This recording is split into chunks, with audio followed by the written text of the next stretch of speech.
there is breaking White Sox news. And it was met with, I don't care, from Chris Tannehill. That was sad. It was chilling. Yeah, it was. It was chilling. Look, wait, what are you gonna say? You're Mr. White Sox and you're Captain White Sox. So Captain White Sox over here, Tanny, I've been dishonorably discharged from my position. Yes, you have. As White Sox captain. The apathy is fully kicked in for him. I said, how do you feel about this Garrett Crochet trade? And he's like, I don't. He didn't even turn around and look at me. He was like, I don't care. Man. That's chilling, man. Well, and maybe he knows deep down what is the truth about this thing. Because we can talk about the prospects and we can hump that idea as much as we want. And there is a Haugh, and there's one of those prospects who I really, really like an awful lot. But the main point is this. This is an emblem of organizational failure when it's logical at all to send this guy away.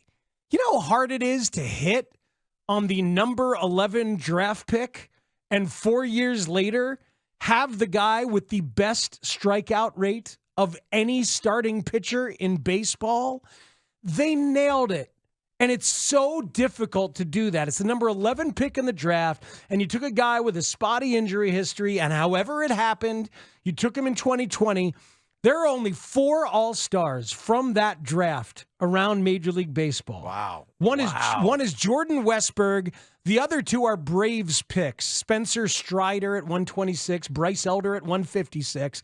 But you got Garrett Crochet at number 11 from that pick, and he's above Chris Sale, Tariq Skubal, and Sonny Gray in strikeout rate as a starting pitcher. He's absolutely dominant. This is the pinnacle of what you want. A front-of-the-rotation starter who's super cheap for the next couple of years. And you're so bad at everything else as an organization that you have to send him away with prayers that your prospect haul is worth it. And you're 8 years removed from doing it with Chris Sale, and we know how that turned out. Sending him to the exact same team. And they won a World Series where he got the final out. Yeah. And your pieces that you got from it gave you mixed results and eventually all left you with nothing. It's a brutal emblem of a bad organization. And we can talk about the prospect haul, but don't lose sight of the headline here. Not a haul. We need to stop using that term.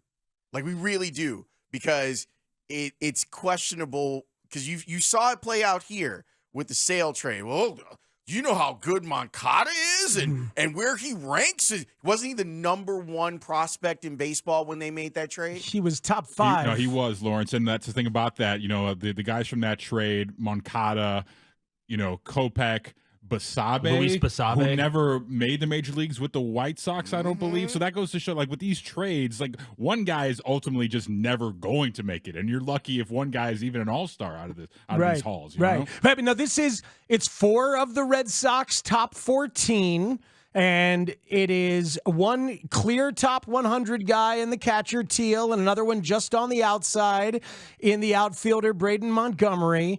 And now the White Sox have 6 of the top 59 prospects in baseball. Congratulations. Right, exactly. All of that. And it feels, that can empty. feel good. That can, but it feels empty because you don't trust the rest of the entire organization to actually turn that into winning baseball. I don't trust it because of what you said earlier. You were talking about the draft, and you were saying, look, in the draft, in that entire draft, there were how many All-Stars? 4 All-Stars from that draft 4 years ago. 4. Mm-hmm. So now we're talking Soon about... to be 5 years ago. We're talking about, look at all these picks, and they're in the top one. They're in the MLB pipeline, top 100. I don't give a bleep. It's the last 2 Red Sox first-round draft picks. And the thing is, like, I'm not even mad at the White Sox. I'm mad at all of us for then throwing all that we can into the hope bucket on prospects that almost never work out.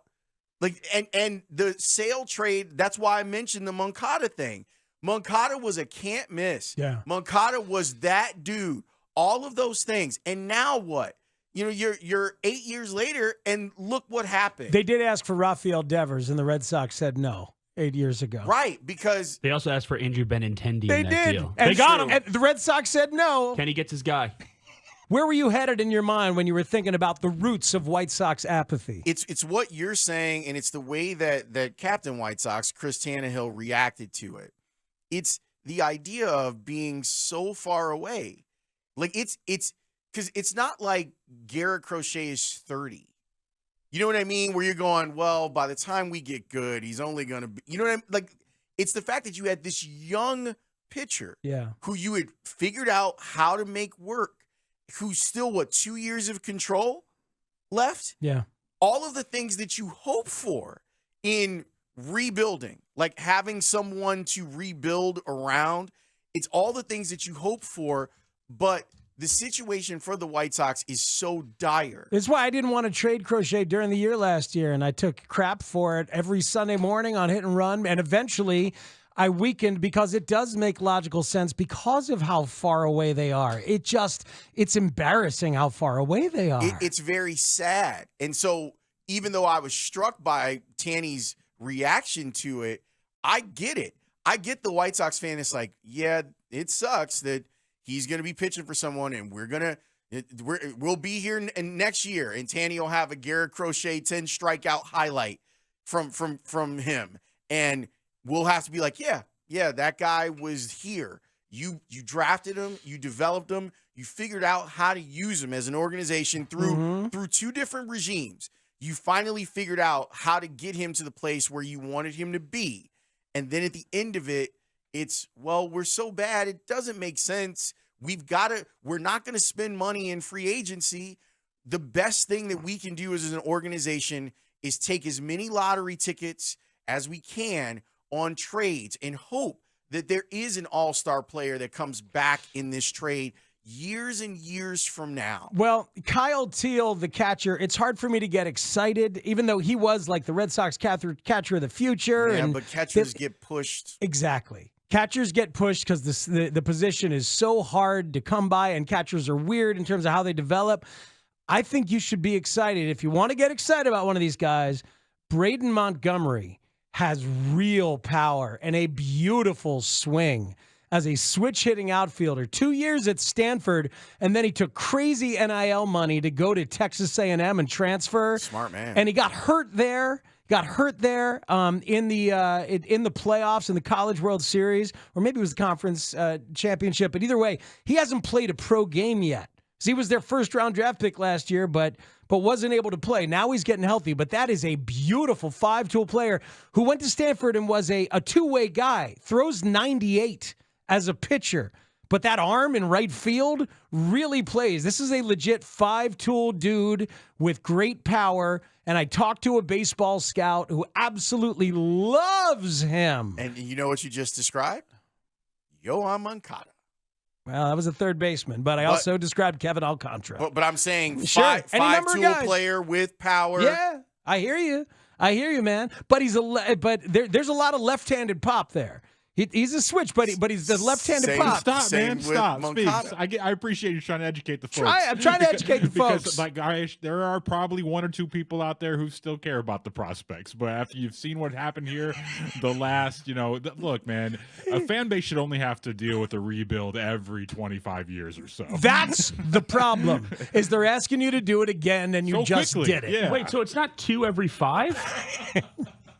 Huh. And look, literally I was 8 sold years. a lemon. You've traded Sale, and you've traded Cease, and you've traded Crochet. You hit 3 times. You traded Reese McGuire. Yeah, I know we're up against it here. I won't have the same apathy. The only reason why they haven't traded Luis Robert, because I feel like they failed him. If Luis Robert was able to reach his fullest potential, he'd probably be gone too. For no real reason. He still might. Which is really Chris really Getz sad. is trying. He's the only thing that's separating him from Scott Boras as he sells Luis Robert is a pun. No bad puns from Chris Getz. Did the White Sox fail Luis Robert, or did Luis Robert fail the White Sox? Did Luis Robert's fake little boxing workouts on Instagram during last offseason, did that fail Luis Robert, or did the White Sox ask him to do fake boxing workouts? Did Luis Robert at extended spring training not doing a damn thing fail Luis Robert, or did the White Sox fail Luis Robert? I say the White Sox playing a hurt Luis Robert failed Luis Robert. Yeah, when you had a guy with one hand that was up there swinging a bat, and we all were like, hey, something seems to be up with Luis's But hand. I like the pie chart of blame. It's never one side's fault in these things. But mostly the White Sox. Most of the